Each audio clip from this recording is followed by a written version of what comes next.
Sağlam tefekkür, to'g'ri qaror va to'g'ri harakatning asosidir. Agar bizning ruhimiz sağlam bo'lmasa, tefekkürimiz sağlam bo'lmaydi. Agar biz sağlam tefekkür qila olmasak, u chaqda biz to'g'ri qaror chiqara olmaymiz. Natijada da'vo sağlam taraqqiy qilmaydi. Bu programmada da'voga salbiy ta'sir ko'rsatadigan asosli psixikalik masalalardan shaxsiyatchilik ustida qisqacha to'xtalib o'tamiz. Shaxsiyatchilik va o'zni markaz qilish.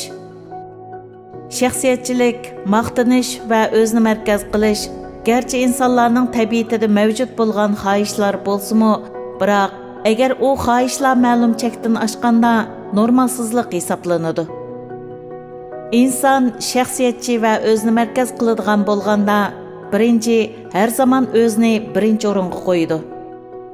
Ikkinchi, har zamon o'znikini to'g'ri deb qaraydi va o'z fikrida ching turadi. Uchinchi, har zamon o'zining talanti va muvaffaqiyatlarini mubolag'a qiladi va o'zini maqtaydi. To'rtinchi, boshqalarning hissiyotiga astoydil muomala qilmaydi. Beshinchi, her zaman başqalarını yengishni o'ylaydi. Oltinchi, o'zining mag'lubiyati va xatolig'ining sababini boshqalardan ko'rdi. Yettinchi, mas'uliyatsiz bo'ladi. Mas'uliyatni ustiga ilishni rad qiladi. Sakkizinchi, boshqalarning orqasidan yomon gapini qiladi va boshqalarni haqorat qiladi. To'qqizinchi, atrofdagilar bilan samimiy munosabat qurmaydi. Shaxsiyatchilar bilan o'zni markaz qiladiganlarning farqi. Shaxsiyatchilik bo'lsin va yoki o'zni markaz qilish xarakter benormalligi bo'lsin.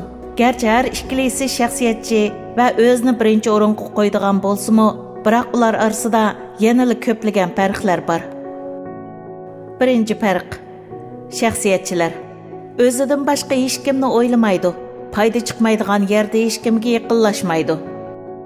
Hech kimga ko'yinmaydi. Hamma ishda malla deydi. Hamma narsani o'zining qilib bilish istiki kuchli bo'ladi. Natija bo'lganda uni o'zining qilib bilishga aldiraydi. O'zni markaz qiladiganlar boshqalarga ko'yinishi, boshqalar uchun bosh qotirishi, boshqalarga yordam qilishi mumkin. Ular o'zini nihoyat muhim o'ringa qo'yib, boshqalarning taqdirini o'ziga bog'lab olishi mumkin. Ular o'zini boshqalarning taqdirida o'zgarish paydo qila oladigan kishi deb bilishi mumkin. Ikkinchi farq. Shaxsiyatchilar o'zidan kuchlik yoki o'zidan yuqorilarga havas va hasad qilishi mumkin. Ular bilan munosabat qilishni yaxshi ko'rishi mumkin. Ammo u samimiy bir munosabat bo'lmasdan, balki foydani ko'zlagan munosabat. Foyda kelmaydiganligini bilgan hamon ulardan yiroqlashishi va ularning yomon gapini qilishi mumkin. O'zni markaz qiladiganlar, o'zidan kuchliklar, hatto o'zi bilan barobar bo'lganlar bilan do'stlik va hamkorlik munosabat o'rnatishni ancha xohlamasligi, ular bilan birga ishlay olmasligi mumkin. Bo'libmi o'zidan kuchliklardan qizg'inishi mumkin. Ularning keyindan obrazni xunuklashtiradigan gaplarni qilishi mumkin. Üçüncü farq. Shaxsiyatchilar normalda o'zidan to'van, ojiz kishilar bilan aralashmaydi. Ularni ko'zga ilmaydi. Boshqalarni yoki o'ziga hurmat qilganlarni faqat foydalanish uchun qo'llanishi mumkin. Biror manfaatni ko'zlamay turib hech kimga yordam qilmaydi. O'zni markaz qiladiganlar o'zidan to'van, ojiz va yoki o'zini cho'ng biladigan, o'ziga hurmat qiladiganlar bilan yaqin aralashadi. Ular yordam qiladi, ularga ko'yinishi mumkin. Ammo ularning ko'z qarashi va fikrlariga uncha e'tibor berib ketmaydi. To'rtinchi farq.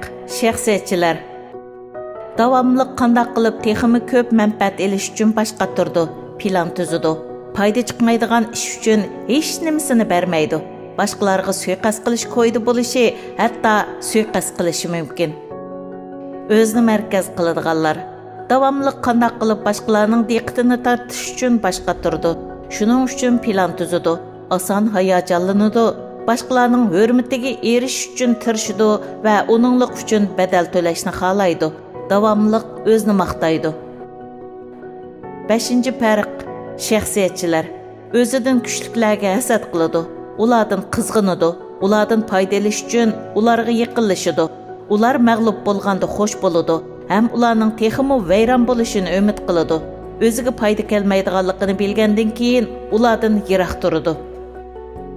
O'zini markaz qiladiganlar o'zidan kuchliklarni yaxshi ko'rmaydi. Ular mag'lub bo'lganga xo'sh bo'ladi, ammo ularga yordam qilishni xohlaydi. O'zining muhimligini ko'rsatishga va o'zini isbotlab, ularning diqqatini tortishga tirishadi. Ma'naviy jihatga foyda va hurmatga texmi ahamiyat berdi. 6-farq. Shaxsiyatchilar ko'zlagan maqsadga yetolmaganda g'azablanadi, hamma odamga nafratlanadi. Dunyoga yomon ko'zi bilan qaraydi. Hatto kuchi yetgan har qanday odamdan o'ch olishga urinishi mumkin. O'zini markaz qiladiganlar ko'zlagan maqsadga yetolmaganda oson ranjiydi, xafa bo'ladi. Savallikni boshqalardan izlaydi. Hatto qarshi tarafning yomon gapini qilishi, ularni tushirishi, hatto ulardan o'ch olishi mumkin. 7-farq. Shaxsiyatchilar alayda aqlliq bo'lishi yoki uncha aqlliq bo'lmasligi mumkin. Ular mayli döt yoki aqlliq bo'lsin, ular boshqalarga foyda olib kelmaydi. Ammo ular qancha aqlliq bo'lsa, ularning zihni shuncha ig'ir bo'lishi mumkin.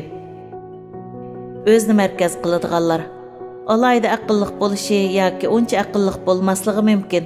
Ammo ularning boshqalarga olib kelgan foyda zihni ularning aql parosati bilan ko'p munosabati bo'lmaydi.